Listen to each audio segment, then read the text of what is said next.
This is Dr. Maddy Roth from Roth Consulting Group. Today we're going to talk about the risk of having a wait list. So I know there is a lot of glory in having a wait list. Everyone thinks, oh, she's so good. She's such a good therapist. She has like a 3-month wait list. Or that practice is amazing. They're always running at like a 6-month wait list. They're so good over there. So it's just a thing in the PT/OT world that if you have a wait list, if you're sought after, that you must be really good. And in my opinion, if you have a wait list of more than a week, it's just stupid. It's just a stupid business move, basically. The thing about a wait list, it's human psychology, where it's human nature to think if something's harder to get, it's more desirable. And so that's what a wait list does. And that's why as humans, we think that is desirable. But really, from a business standpoint, it's really dumb to have a wait list of a few months, 6 months, 3 months. That's not a good business move. And it is very apparent that you might be making a poor business decision if you have this wait list. I've talked to other clinicians, and they do use that as like a status symbol. I have a wait list this many weeks. There's a lot of glory in having a wait list. It's fun to have a wait list. It kind of sucks to have gaps on your schedule. That's what like really sucks. There's no glory in having gaps on your schedule. But actually, if you run numbers, it's a lot better to have gaps in your schedule than to not be meeting the demand of your area. We're going to talk about why and some of the pros and cons of having a wait list. So definitely the pro of having a wait list is human psychology. People just think, wow, she must be good if she has a wait list, even if you're not good. Another pro is it just feels more secure. It feels really good to have a wait list. You know that you aren't going to have gaps in your schedule. Or if you have staff, you feel good about having a wait list because you're like, all right, good. Like my staff is always going to be full. But I've run some numbers, and the risk of having a wait list grossly, in my mind, outweighs the benefit to having a wait list. So first off, if you are solo and you're like, well, it's fine. Like I have a 3-month wait list, 6-month wait list. That's fine.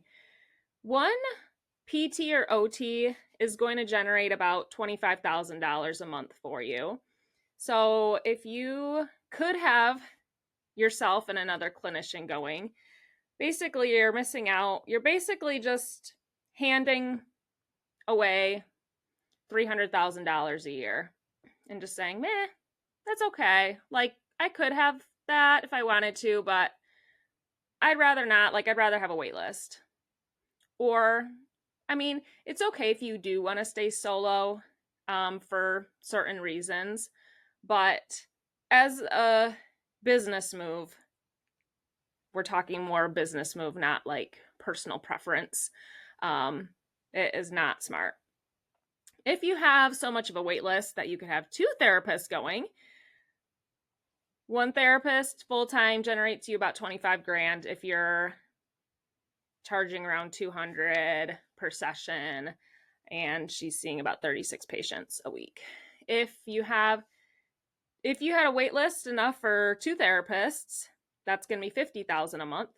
So if you're not hiring because it feels really cozy to be having that wait list and you kind of like that status symbol of having that wait list, or maybe you just have one staff member and you're like, it's really hard to hire. Like, I don't want to hire, like I could hire 2 more staff, but like I'm good. Like I like this girl I've got hired. We've got a good thing going, but you have a wait list for 2 more clinicians. That's $50,000 a month. you're just like, that's okay. So that's $500,000 a year. And then same, if you have 3 clinicians that you could have, that's about $1 million a year. You're just like, that's okay. So if you think about it that way, if you're considering hiring, you've got a long wait list, think about it is hard to have staff. You're managing them, and there's hard days. It's hard days treating patients too, but that's what we know. That's what a lot of therapists are really comfortable with. That's where we kind of like to hang out. Like, you know what you're doing when you're treating patients. That's what we've learned. It's scary and it's unknown hiring clinicians. But just know too, if you have a wait list and you could have 3 more clinicians, you're basically every year saying, I don't think I want the $1 million. That's okay. You know, it's kind of fun just treating some patients. And that's fine too. Not everyone's motivated by money. And some people are truly just doing it for fun and like to fill their time. Maybe if you don't have kids and you're single, and yeah, that's you like hanging out with the people, the patients. You don't want drama. You don't want staff. Okay, that's fine. The trade-off, yeah, goodbye $1 million a year, that's fine. So anyway, maybe you don't want to have a college fund for your kids because you don't have kids. So there's different reasons to do different things, of course, but just keep that in mind. I know there's a lot of fear mongering around hiring, but I think there's a lot of risk also to not hiring. And if you think about like, oh gosh, this is so scary, I don't know what I'm doing, like I gotta figure out like payroll. Yeah, that's hard. We're smart though, guys. We can handle that. We can learn how to be leaders if you want to. Okay, so another thing I've been hearing a lot of is that there's certain times of the year for cash pay businesses that we're just slower. We have been slow this summer. We're not full. We have openings. That comes in about 3-month cycles for us. So during the summer, those 3 months are slow. So back to the wait list dilemma. Now, say you're given a choice. Do I want to hire a part-timer? Say this part-timer, I can have her full every single week. She'll be full all year round. During the busy months, we're going to have a wait list, but during the slow months, she's still going to be full. So that feels really good. That feels good to have your clinician always full. But here's the problem. If you actually run the numbers, if you have a slow season for 3 months, say your therapist is only 50% full for 3 months, say she only sees 18 patients a week, she's full-time. If you're slow for 3 months, you're only at 50% full, you're still profiting more by having a therapist full-time if you have her the rest of the year, those other months, the full-time hours that you need. I've done this math a few times. So say someone you hire, you pay them a $90,000 salary. That's great. I think that's a really good salary. And say 6 months of the year, their schedule's only half full. They're only seeing 18 patients 6 months of the year. It's like, this feels really uncomfortable. Like they're only seeing 18 patients. Like this is kind of awkward. They're kind of antsy. What are they supposed to do? Like I'm kind of feeling like my pride's hurt a little bit. Like, I don't know. I don't know why we're not full. But if you run the numbers, you're better off having a full-time therapist that's full for only 6 months of the year, and the other 6 months is just dinking around for half of her hours. The profit is insanely different between that and having only a part-timer for the full year. So I'm going to pull some numbers here. Okay, I'm pulling some numbers. So if your therapist makes $90,000, all right, you got to pay that out, of course. She can generate $25,000 for 6 months out of the year.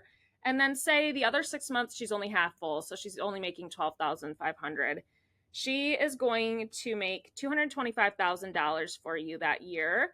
And you'll have to pay her the $90K. So your business is going to profit $135,000 from having her full time. If you only took this person on part-time, and say she's making a $45,000 salary, works the whole year, she's always full, life is good, it feels great. This person is only generating $100,000 worth of profit for you for the year. If they're working half of what a full-timer is, they're making half, she can only profit you $100,000. So it's still worth having a full-timer if she's busy for only 6 months of the year.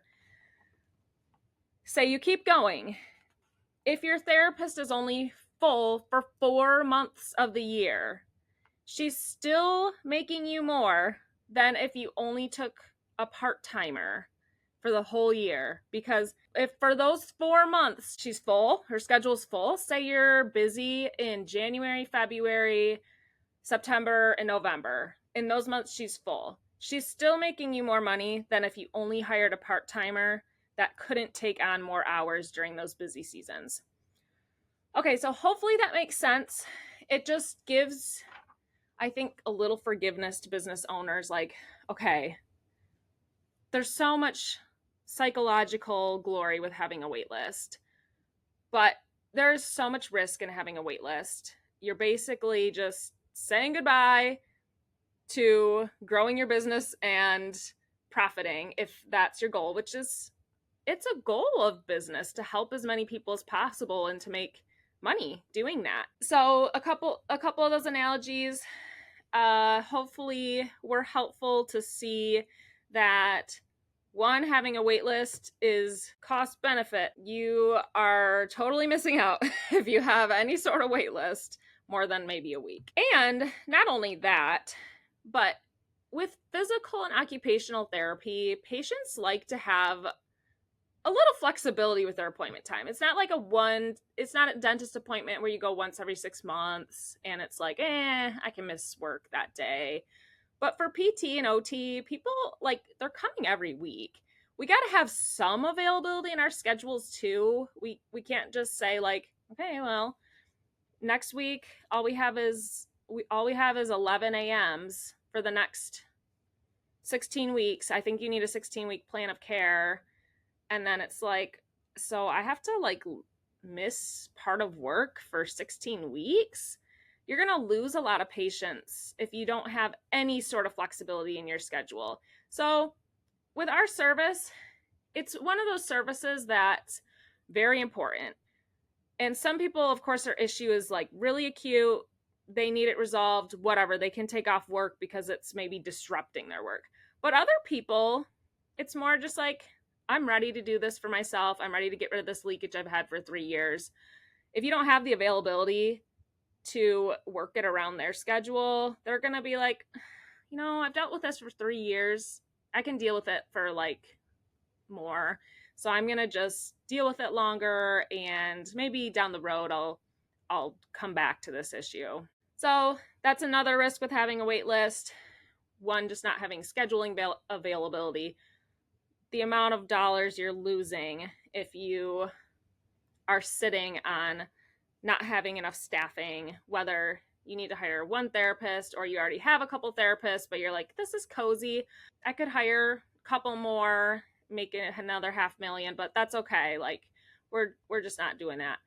And then the last thing is just not being afraid to have a few gaps in your schedule, because the benefits outweigh the cons. If you'd rather have someone just hired for like a few hours just to help out, kind of, but she's not really helping enough during those busy seasons, there's more benefit to taking someone on that can help full-time during those busy seasons, even if you're paying them out the whole rest of the year to sit on their can for like the other 8 months of the year, and they're only half full. So good to run those numbers, kind of see what the benefits, the cons are.